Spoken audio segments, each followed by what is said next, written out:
Shagatom Amar Bontora. Thank you for joining me in this video where I tell you about my proposal to a Bengali.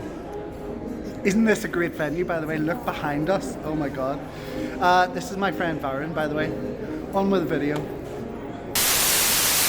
We met on a dating app, small one, called Tinder in 2018, and it was about just over 3 years later when I proposed.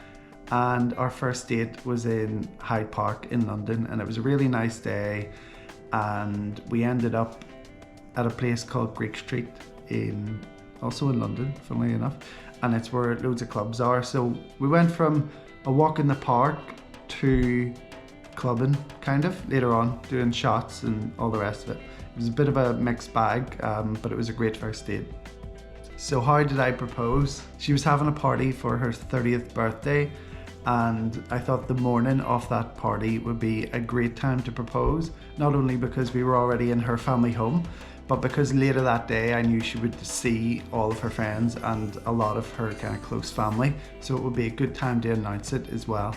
So to cut a long story short, the only moment I had to speak to her parents together was while we were putting up the outdoor marquees for the party. So I ran into the house, gathered both of them into the living room, and basically asked for their blessings to propose to her daughter if they were willing to have me in the family. Thankfully, her parents said yes and gave their blessings, although they didn't have much time to decide because I had to run back outside and help her prepare the marquee and everything for the next day before she would suspect anything was going on. So they basically said yes, great, amazing, but they were a wee bit shocked at the same time. I ran back outside and she was still putting up the marquee, and then I just went back to it and helped her, and she was none the wiser. Obviously the rest of that night it was a bit of a family secret that she wasn't aware of, that I was about to propose the next day. So I think maybe her mum would have found it a bit tricky to keep that to herself, but she managed to do it, so I was very happy about that. So the next day in her family home, while we were getting ready for the party and doing loads of cleaning, and we both looked pretty bad and we were just off our feet, stressed, running around doing everything, picking up cakes and balloons and blah blah blah, I pulled her aside for a moment and proposed, and thankfully she said yes, and then we could all celebrate together. But we didn't have long to do that because we still had to prepare for the party, so the big celebrations would come later on when her friends and family started to arrive. So then while the party was going on, when she got up to cut her birthday cake, she made an announcement. Now I'm not going to show the video, but when her friend whipped out her phone to record the birthday speech thing, like not really knowing anything was about to happen, she pulled out her phone. Her friend's name's Sonali, if you're watching this, hi Sonali. And she pulled out her phone, she hit record, and then my now fiancée started to make her speech. And as soon as she said something along the lines of, as of this morning, I have an announcement to make, midway through that kind of sentence, her friend got so excited that she hit stop on her phone for some reason, and the big crowd reaction was lost, so we didn't capture it. She just said afterwards that she got too excited and didn't know what to do, and she just hit her phone. So we don't have that moment on tape, I'm afraid, but everyone was just really delighted.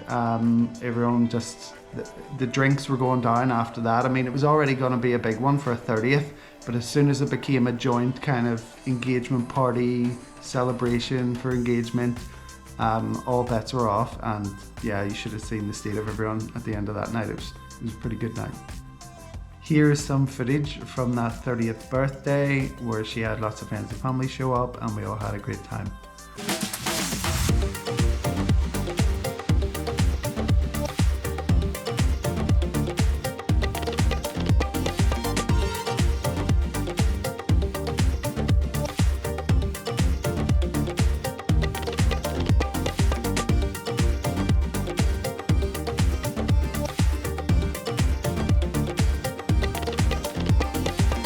So then we didn't want to focus on setting a date straight away. We just wanted to take our time and look at the ring options, because I didn't want to buy a ring in case I got it wrong. So then I thought it would be a good idea for her to come with me and we pick one together, which is what we did. A while later we went to London's Hatton Garden, which is where loads of the big jewellers are in London, and we chose a ring together. Ami Diamond Dokane Jachi to pick up the ring, the engagement ring. Tar Angular Jono. So, oh, we're here. Let me switch the camera. Diamond Palace. If I have some images or photographs of the ring, I'll put them on screen now. And there you go. That's what it looks like. We decided to have the wedding in Ireland for lots of logical and logistical reasons. So that's where it's going to be. And the reason why I'm posting this video now is because part of the wedding happened in India, and it'll be the next video or the one after where that actually happens. The Ashirvad, which is kind of blessings from those who live in India, some of whom will be at the wedding, some won't be. So we thought it would be nice to have a wedding event in Kolkata. So some of the videos that I took in India, you might have noticed I'm doing some shopping, some kind of shoe shopping, some outfits for my best man. I had to buy my own sherwani, I had to buy my friends' clothes so that they would be a bit more part of the action on the day, because none of my friends, funnily enough, in Ireland have Indian clothes. So that's what a lot of the shopping that you'll see coming up in the future Kolkata videos, that's what I'm buying for. It's our wedding in Ireland, and then some of the things I'm buying for my Ashirvad in Kolkata. So we had the Ashirvad in India. It was great, the people were great, the food was great, everything about it was great, my outfit was great.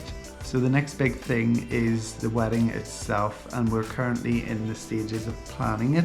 Very late in the day, by the way, because it's in 30 something days. So yeah, the wedding stress levels currently, as I film this, are quite high, but hopefully it all goes very well.